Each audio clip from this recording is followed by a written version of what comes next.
of discussion in Charlotte. And the question was asked, like, what do we know about evictions in our community? And what do you think the answer was?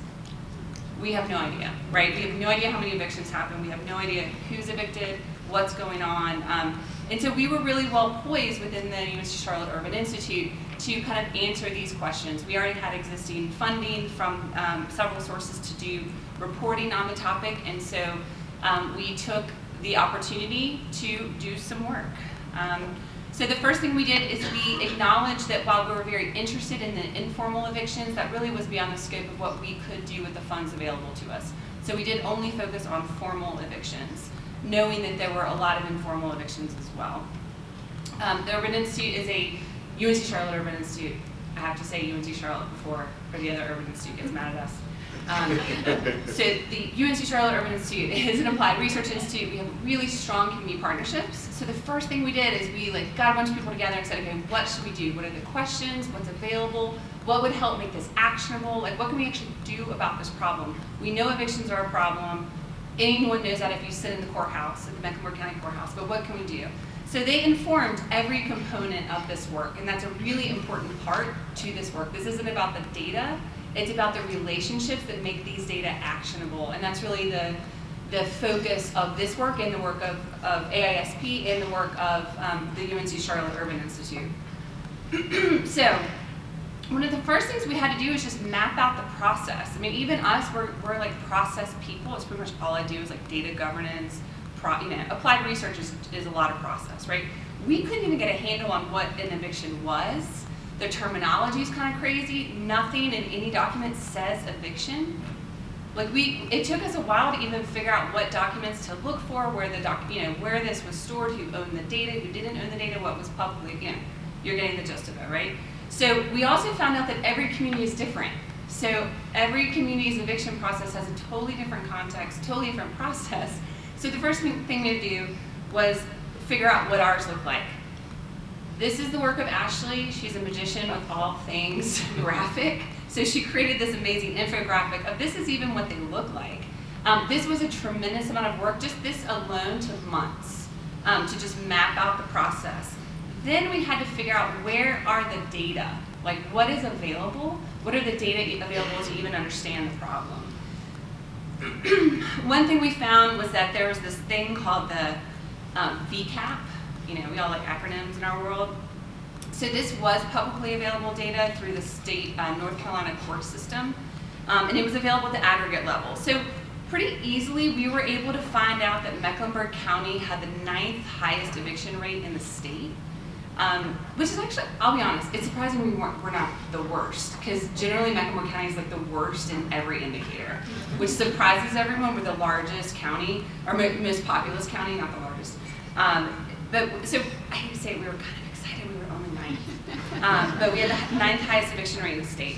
And these are summary ejectments. So that's another word for like the beginning of the eviction process. So not all of these resulted in an eviction, but these indicate that a process was started. It's also important these are not people, but filings. So a person could have multiple summary ejectments filed against them during a year. So what we found was that 61% of these summary ejectments that were started in Mecklenburg County ended in a formal eviction. So, next data source. We wanted to show where the evictions were taking place. This data obviously wasn't in the aggregate data available at the state level, so what do? This is where we drew upon the integrated data infrastructure that Mecklenburg County has and the strong relationships that exist between the integrated data system and the police department, which Sharon alluded to, and the sheriff's office, which I'm sure we're all part of the domestic violence initiative. So really strong relationships. Again, we went back to the map. Okay, where are the 2 places where these data would show up? One is around when the tenant is being served with papers, the sheriff does that. And then when a writ of possession is executed, that's like the horrible stories where people literally lock the door, all their things are put on the curb. That's that. So the good news with our community is that we had access, the ability to get these data because of the integrated data system and the governance structure in place. So we negotiated additional fields within our annual data deposit, and we're able to look at summary ejectment complaints, and rates of possession longitudinally, so from 2003 to 2005. What we found is that there is a clear trend here. Families are evicted more commonly now. There are more evictions. And additionally, the suburbanization of poverty is a thing. It is happening in our county, and these maps show that very clearly. All right, so what did we do next? We took that integrated data and we mapped it through our Quality of Life Explorer. For those of you on a screen, the other site that's very cool is QOL Dashboard, or you can type in QOL Quality of Life Explorer, and it is a pretty amazing indicator project out of UNC Charlotte. I can't believe you gave me a hard time for calling you out for an integrated data system when you created a URL like QOL Dashboard for your coworker Mecklenburg. It's Googleable. That's not the URL. I said go to Google. It'll pop up. So these are the web presence, but this is the data that was mapped, right? So we were able to map complaint and summary rejectments. We were able to map rates of possession. And here you see really clear trends again. In Mecklenburg County, we have this thing called the crescent of poverty. You can see the clear crescent here, and then the wedge of wealth. And this pretty much anything you map follows the same trend. And so here's another example, another variable. We have over 80 variables mapped on the Quality of Life Dashboard. Thank you. Sorry. All right. Us North Carolina people aren't used to this. Okay. All right. So then the next thing we did is we did some cluster analysis. We found neighborhoods with really high eviction rates. And these are also, again, you can see the clear wedge and the crescent shapes. All right. Next thing we did was we looked at indicators that aligned with what Matthew Desmond found in his really amazing research. He's a qualitative researcher, so his work is a very different take on it, but we were able to look at his findings and then map back to what we were seeing in our work. And this is what we found, right? So neighborhoods with higher amounts of subsidized housing were found to be associated with lower rates. That's a really interesting finding, especially for those in our community, especially like our housing advisory board, which includes the Housing Authority of Charlotte and other places that support subsidized housing. All right, so what did we do next? We said we need more data, because that's what we all do, right? We want more data, always more data. So we said, how can we get more data? So through our integrated data system, we have a strong relationship with our clerk of court. That is an elected position in our community. That person has sat on the board of the IDS for many years. She's wonderfully supportive. We essentially talked her into giving us access to these files. We said, we don't want to go through FOIA, we just give us access. And she said, sure. She gave us a conference room, and we brought in an army of volunteers who had also read Evicted and were deeply concerned about the issue at hand, but wanted to do something, right?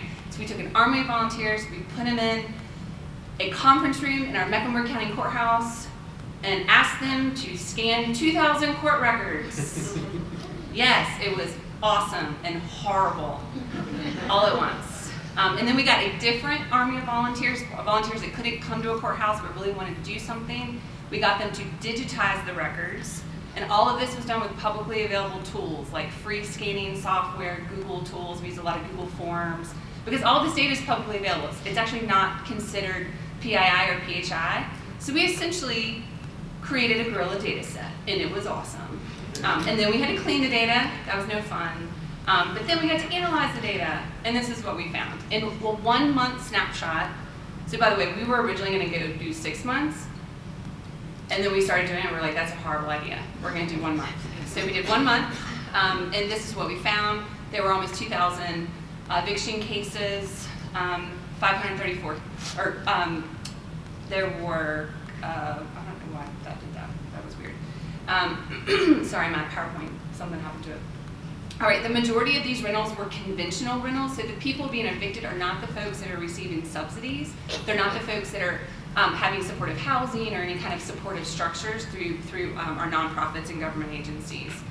And this is an obvious one. It's kind of a duh once you get the data. But the number one reason why people are being evicted is because they can't pay rent, right? So this is clearly an income issue, not a housing issue.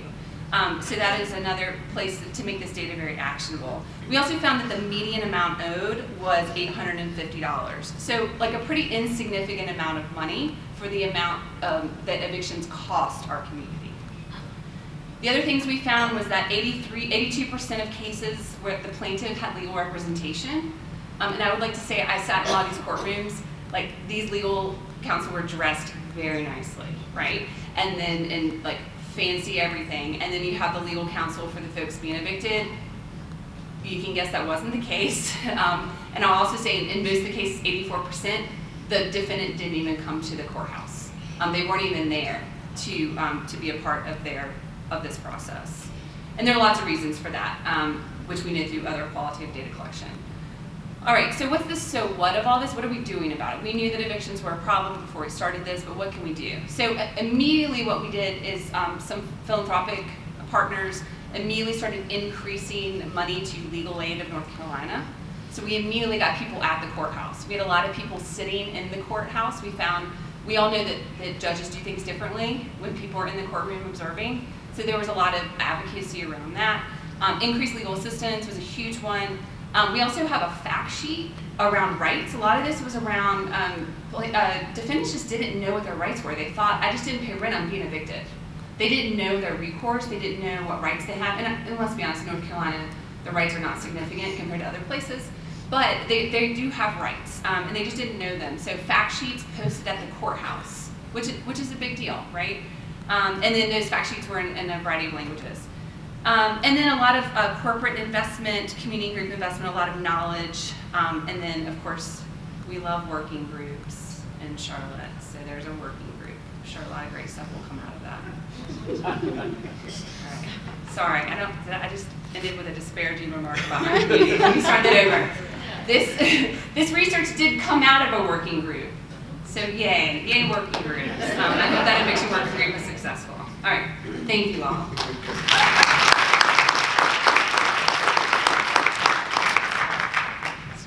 Thank you three for fabulous presentations. One thing that strikes me is that they're very different, sort of, and very differently important use cases. And it's a remarkable amount of work, some of which was analytical, but an awful lot of which was, as you said, relational. I think built on trust that had developed over many, many years, right, on sensitive issues, and also the occasional organization of lots of, I assume, underpaid graduate students. No, these were community volunteers. Yeah, there wasn't a single grad student in that bunch. So I guess one first question, and maybe I'll initially direct it back to you, Amy, because I know some of this work has been ongoing throughout North Carolina, but how does any of this work, when you see a use case like this and you think, I'd really love if we could do something like that in my community, how does any of that scale? What does it take to scale? So, and I'm sorry, I realized I didn't mention this, it was in my notes and I clearly didn't look at those. This work was modeled after work in Greensboro, North Carolina. So I did reached out for an NIP partner. I know there are a few of you here. Yay, NIP. So we had an NIP meeting, and there were a bunch of us working on housing issues and issues of housing instability. And so we all kind of came together and said, what are people doing? And there was a professor at UNC Greensboro who did this same study with an army of grad students. And we didn't have an army of grad students, so we used other labor, free labor. But it was modeled after other things. It really just came about out of authentic, genuine discussion of people that are data focused wanting to do something and then taking the best idea that was possible and doing it. And so Durham, North Carolina has now done a similar study, and then Charlotte and then Greensboro. That's terrific. Do the other two projects feel a little bit more like unicorns right now, or were you either building off of work you saw elsewhere, or have people been beating a path through door to figure out how they can try to do some of the same? So I love unicorns. Part of the Strong Start allure is that the data is already available, right? And so just being able to package it in a way that would be most useful for advocates and policymakers who want to know where to target resources, but then also make data available at more quickly to people who wouldn't otherwise have access, right? And the data that, birth records are available at a state level. I know that there are some states that have more restrictive laws about. Yeah, it's a state statute limitation. Like in North Carolina, you're not allowed to use birth records for anything except for medical purposes. So check your state statute on that. So California doesn't have such a restriction, but I can also say that one of the, I want to say, driving forces, at least on my end, was this understanding about everything that's happening with the census at the federal level, and trying to think about other avenues that could not be, where we could get that information, but it couldn't be used against the communities from which it was being drawn. And I would say on the domestic violence side, as I mentioned, some of the examples of the statistics that were very wide-ranging, that there's not a lot of great data generally about domestic violence, and certainly wasn't in our area. But we did model the approach after other things that have been done in other issue areas, so we knew it was possible conceptually. We just didn't know if it was going to result in meaningful information, for this particular issue area, if we'd be able to, uncover domestic violence cases in those data sets, if we'd be able to link people across those data sets, and found out, of course, that we are. So I think it's, possible and conceivable in other areas as well. It does take, just the time, the willingness and interest on, the advocates and the partners and the stakeholders, being engaged in the work. So we'll open the floor for questions of any of the panelists, and while you guys are raising hands and thinking about it. One of the conceits of this sort of session is that administrative data can be really useful for this kind of work, and you guys touched on that in different ways. In part, it's the longitudinal piece. It's what is the sort of impact and connection of what you can know about people at birth compared to childhood readiness, and sometimes it's about information you just can't get in other ways. Oftentimes, it seems to me that the impact actually comes related to advocacy and public availability, right? Which is, to me, the value proposition of the community indicators work. But when people talk about administrative data, it feels to me, in my world, it's oftentimes about very national blue chip kind of studies. So you mentioned Matthew Desmond's work, which is fantastic. Raj Chetty's work, probably most of us are familiar with, on economic mobility. And they do result in these kind of indicators, right? These data tools and data sets. And then it feels to me that one of the things I immediately hear back from NNIP partners and others is, I don't know what to do with that one data point as it pertains to Charlotte or Southern California or Indianapolis. So could you speak a little bit to the role of CIC members and local data partners in helping to build on and interpret and add the kind of context which might actually result in the kind of public advocacy that changes something? I have lots of them.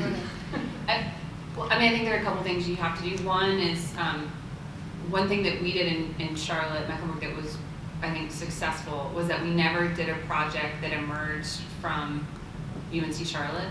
The projects always emerge from the community, always. And you can track that back to every project. A lot of times the community didn't know they had generated it. Like, a lot of it, frankly, was from me or Ashley Williams-Clark sitting in a meeting and some leader or nonprofit leader saying, gosh, I really wish I knew this. And us going, we can do that for you, right? So I think it's really, really important to let the use and the need drive the work. I would say our experience is similar. The thing I would add to that is the importance of having those community partners who are the experts. So we have good broad understanding of communities in the context. We have a great understanding of data and how that can be brought to bear to answer questions. But the experts, the Domestic Violence Network, the police department, those folks that are on the ground doing the work could really help kind of navigate what we're seeing in the data, kind of validate it, really provided that expertise that we depended upon to be able to guide the work that we were doing. So we do that kind of in every project that we work on as well. And I would also add that, so for the Strong Start Index in particular, the easiest part was the creation of this index and counting up the individual indicators. But as with any administrative data project, you're limited by what you're able to see in the administrative data, right? What's collected. And that is to the exclusion of something probably very important that you're missing that just isn't collected. And so I would say that for this project in particular, recognizing that that limited view, but then also the importance of overlaying other bits of information on top of what we're seeing here actually adds a level of context that is helpful, right? Because you always need to keep in mind that, like for the Strong Start Index, we're only looking at birth records, information about infants that are collected on the day of birth, but that overlaying it with Raj Chetty's work, overlaying it with the California Healthy Places survey, doing those analyses to understand correlations between those, we found that we're both looking at similar things, but not exactly the same thing, right? So it's different views, and that combination adds a better context. Yeah, that's great. Questions from the floor? Sure. Hi, thank you all. Those were amazing presentations. So I kind of have two different questions. One that's more high level for all three of you, but I'm from Rhode Island. We have a very strong SLDS there. And we're in the works of creating dashboards, and we've been toying with the idea of relative rates to look at the comparison based on the socio-demographic breakdowns of the state to give a more comparative look, an accurate look at the data. So I want to get your views on that, or that usage pros, cons.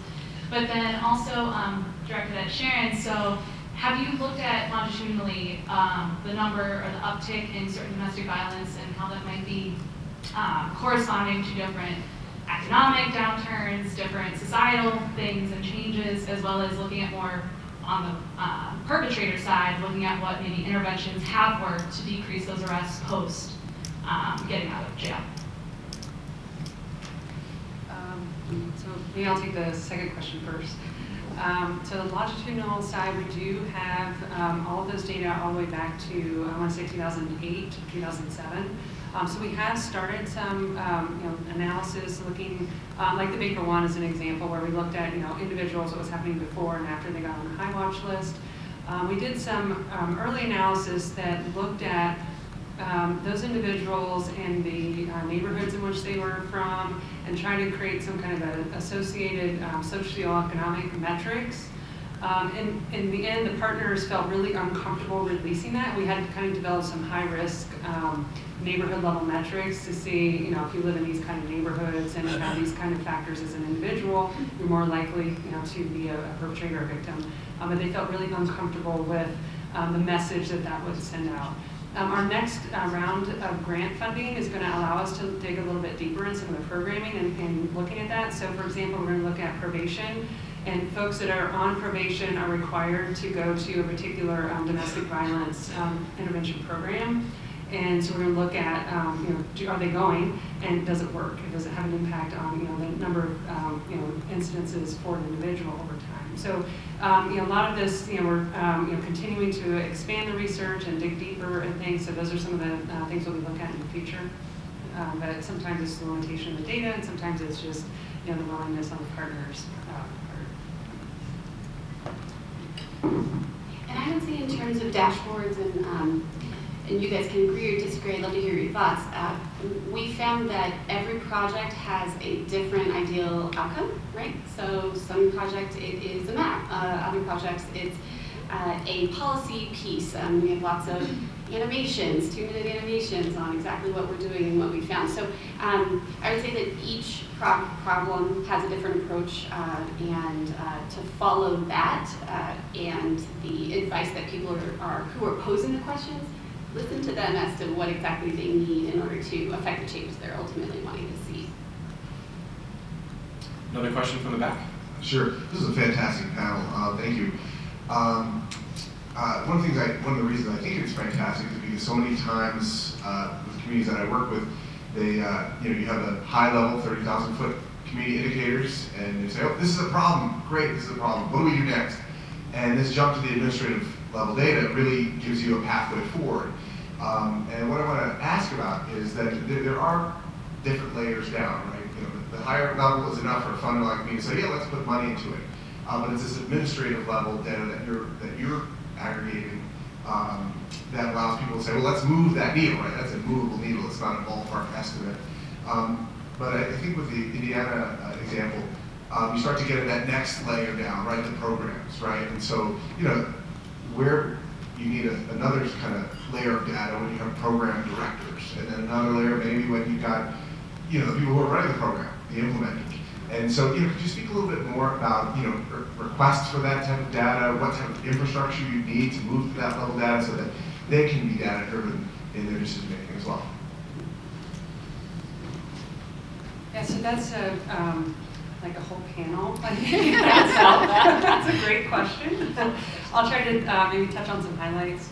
I mentioned, Pulse Center's been in this game for a long time of working with administrative data, but often we're kind of aggregating that data and integrating them by geography, whereas this domestic violence project was integrating them by people. So there was a little bit different. What we found in our work generally with our neighborhood level information system, that that really allows people, and we, anytime we can, we get the raw administrative records so that we can aggregate it to any geographic unit scale we want, so that depending on what the different organizations' needs are, they can look at, say, a school district level or neighborhood level or even a smaller level to disaggregate the data by race, income strata, all kinds of ways. So we try to slice those data in any way possible so that folks can get down to the level of information they need for their specific question. So that high level metric is kind of a, oh, aha, there's a problem. But then when you talk about solutions and you really want to try to drive that, okay, where are the gaps and where specifically do we need to focus, either geographically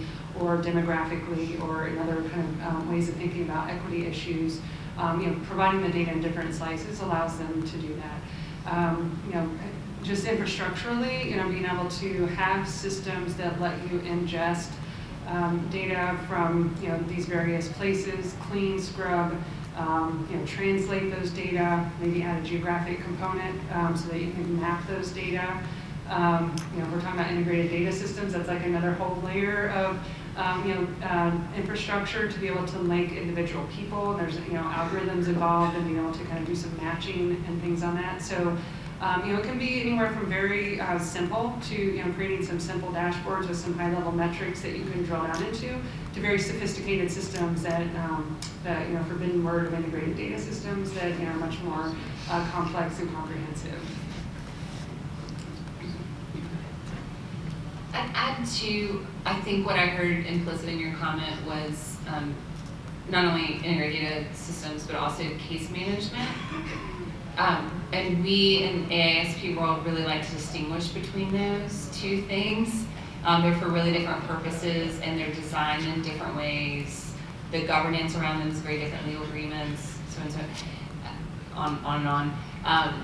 But what we really recommend and what we're seeing develop more and more are flexible systems. So I like to think about data infrastructure as like a way to get from point A to point B. In a lot of communities, that looks like a goat track. In a lot of communities, it could be like a little bike lane, a 2-lane highway, a 4-lane highway. Like there's lots of different infrastructures. And then you think about the cars that go on the infrastructures, right, or the bikes, or you get the analogy, the metaphor, whatever it is. So the purpose here is to create flexible use, so that if you wanted to release identifiable information for a very specific purpose, if there's informed consent in place, if you create the structure in which you can do that for flexible use with your legal agreements, with your governance process, that's optimal, especially at the city and county level. So when if you are involved in any kind of data infrastructure development process, we really encourage you to set up for flexibility, because data sharing is changing every day. And the uses, as this panel demonstrates, they shift all the time. And so it's very cumbersome. I can think of lots of large data infrastructure projects that can't share data at all. A lot of the SLDS systems, the P20, all those, it's very difficult to get data out of those for lots of reasons. So think flexible when you're doing this work, and that will allow you to serve all these different levels that you're referring to. Yeah, we're just about out of time, so let me just use that to add one thought and then one plea to all of you in the room. The thought is also implicit, I think, in what you said, is that you need the local, when you say infrastructure, it's like 70% people, and then it's like the institutional sort of relationships and capacity to support that. And our experience, at least at Casey, has been that you can't grow that overnight, even if as a government or a philanthropic partner you want to come in and do a great new project and have access to resources like this. And so it takes patient long-term investment without a very specific deliverable, but just in the faith that that kind of flexibility is going to pay dividends. probably the funders in this room are already bought in, so we may be preaching to the choir. But we also have philanthropic partners, university partners. It's a great role for public interested universities to play here. So I think we need to be advocates for that, right? We've spent